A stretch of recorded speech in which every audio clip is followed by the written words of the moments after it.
How many people does it take to manage an equity program? In this video, I'm going to answer that question using results from our recent Pulse survey on stock plan administration staffing. This Pulse survey is part of the Equity Compensation Outlook, a collaboration between the NASPP and Fidelity Investments. The answer to this question might be fewer than you think. At over half of respondents to the survey, there are only 1.5 or fewer full-time equivalents that are responsible for stock plan administration. And at only 12% of respondents were more than 3 full-time equivalents primarily responsible for administration. Staff sizes increase as companies have more stock plan participants and when those participants are located in 10 or more countries. Not surprisingly, when stock plan administration is tasked with more equity plan related responsibilities, staff sizes increase.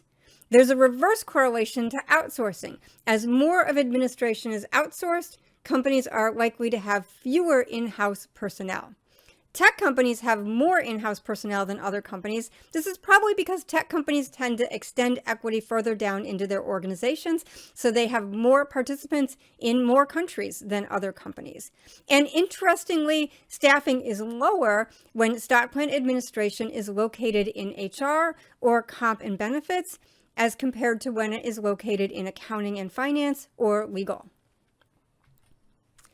At nearly half, over 40% of respondents report that they do not feel that their stock plan administration teams are sufficiently staffed.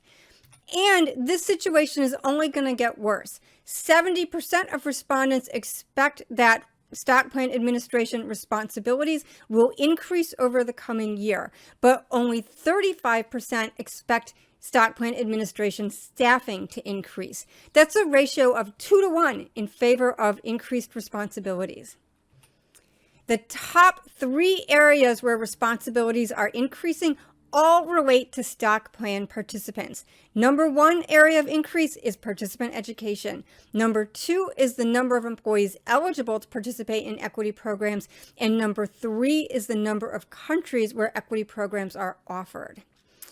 Now, this could be because companies are expanding eligibility into their equity programs, but it could also just mean that companies are growing, and as their employee populations are increasing, so is the number of employees that are eligible to participate in their equity programs.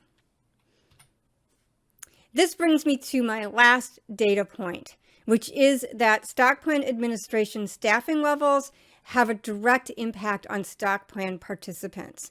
At over 90% of respondents, stock plan administration is primarily responsible for educating participants about their equity awards. Not only that, but when asked what would improve with sufficient staffing, the number 1 response is participant education. And the number 4 response is that participants would receive more assistance. All of which is to say that when stock plan administration is understaffed, stock plan participants may be shortchanged. They may not be getting the education and the assistance that they need to fully understand their equity awards. And this has a direct impact on the return on investment that companies get from their equity programs. Because when participants don't understand their equity awards, they don't value those awards. And if they don't value those awards, the awards are not motivational and they do not serve as retention vehicles. So those are my highlights from the survey. Those are just a few of the data points that we collected in the survey. If you'd like to learn more about our findings, be sure to check out our blog entry and our webcast highlighting the survey results. We've linked to both in the notes to the video on YouTube. I hope you enjoyed my video today. If you did, please subscribe to our YouTube channel. That way you're notified when we post new videos, and it also really helps us out. Win-win. Thanks for watching.